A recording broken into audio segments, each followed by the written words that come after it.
You may remember that we met Leslie Mayne back in May as a finalist in Verity Credit Union's Supermom contest. At that time, she was busy organizing a race to benefit servicemen and women suffering from post-traumatic stress disorder and traumatic brain injuries. The race was in part a tribute to her son Kyle, who suffered from PTSD and a traumatic brain injury following a deployment to Iraq and who then later tragically died. The race is now about to become a reality. Race for a Soldier happens this weekend with more than 1,100 people registered to run and support the cause. So we welcome back Leslie Mayne, along with Army Staff Sergeant Aaron McCarthy and his service dog Barney. Welcome to you both. Thank you. Bless you. Leslie, we both have sons named Kyle, and I remember we bonded over this story when you were here before, but if you could please just tell us a bit about Kyle's story. Well, Kyle's story is that he served honorably and bravely in Iraq, but he came home a different young man. He struggled with PTSD and traumatic brain injury, and he ended up going to Walter Reed and then being transferred to Perry Point VA Hospital in Maryland. He was working to get better and to reclaim his life and become the man that God designed him to be after he shed his warrior clothes. But there was a lot of medication, and they ended up discharging him, and he self-medicated the same night that he was discharged in a Baltimore hotel room, and that was tragically the end of Kyle's life here on Earth. You have been such a good mom to carry his memory forward and to take what I can only imagine is a tremendous tragedy, the worst thing I can imagine happening, and turning it into something to help other people. How did you come up with the idea for the race, and what is your goal?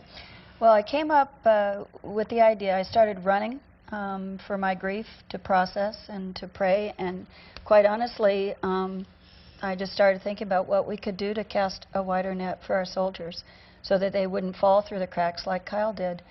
And we'd had an event at the place of work, the Tides Tavern in Gig Harbor, and we'd had an event where we sponsored soldiers, and we brought them in and we let them have lunch and drink beer, and then they went off to Afghanistan.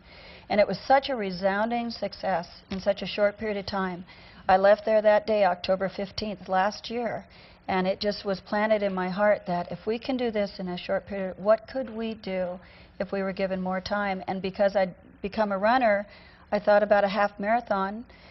We'd never done one in Gig Harbor, and I started introducing myself to people in Gig Harbor, like Tony Seabolt, who happens to be in the audience today, and just said, hey, this is what I want to do. Will you join me? And so it's been like that, just continued. People have just been coming into the fold. I am so glad they have, because this is one of those things that we hear about on the news, but it's sometimes difficult to talk about in the community and to get the sort of support that we need. Aaron, you were injured on patrol in Iraq, and you have been now addressing the issues that happen after that. You have your service dog, Barney. Yes. Barney Fife or just Barney? Actually, the puppy raiser named him Barnacle. Barnacle? That's his registered name, but...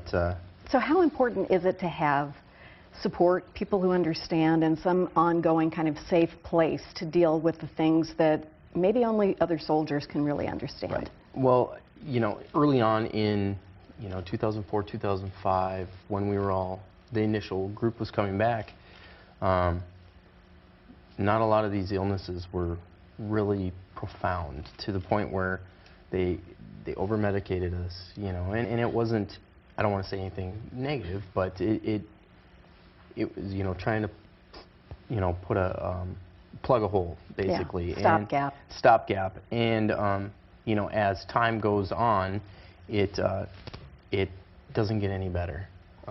So you're, on top of the medication, you're trying to live a life, you have kids and you have a marriage and you're trying to go back to work, and, and then at the same time you're not sleeping. So as time goes on, you start getting more irritable, and the only fix is, in some cases, alcohol.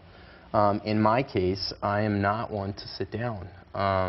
And, with all of this, the doctor had given me a prescription March of last year and said, eventually you're going to need a walker.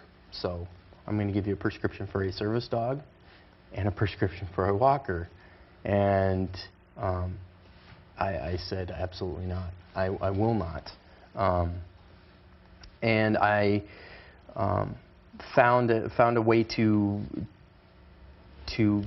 work through my illness through Barney. And Barney's actually my second dog. I had Bella, who was my first one. She was not as big, so she couldn't help me with mobility issues. But Barney can do that. Barney can do that. And also, bring the kind of comfort emotionally that people need. Retired Navy Commander Don Linegang from the Puget Sound USO is in the audience as well. And this is a good case in point that we don't know. There isn't any one answer for service people.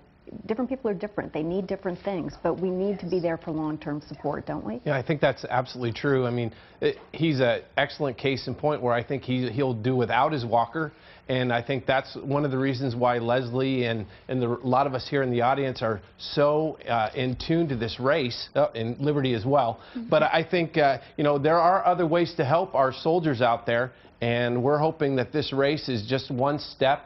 The first year, actually, and we'll try to do it again and again because it's a great cause. Well, we appreciate you all very much. Liberty has been awesome in the audience today, and we thank you. God bless you. Leslie, can I give you this? Thank you so much. I love this. And also this, permission to start dreaming is the new meaning for PTSD, Margaret. Thank you very much. You know you have my support and my love. Thank you. Thank you very much.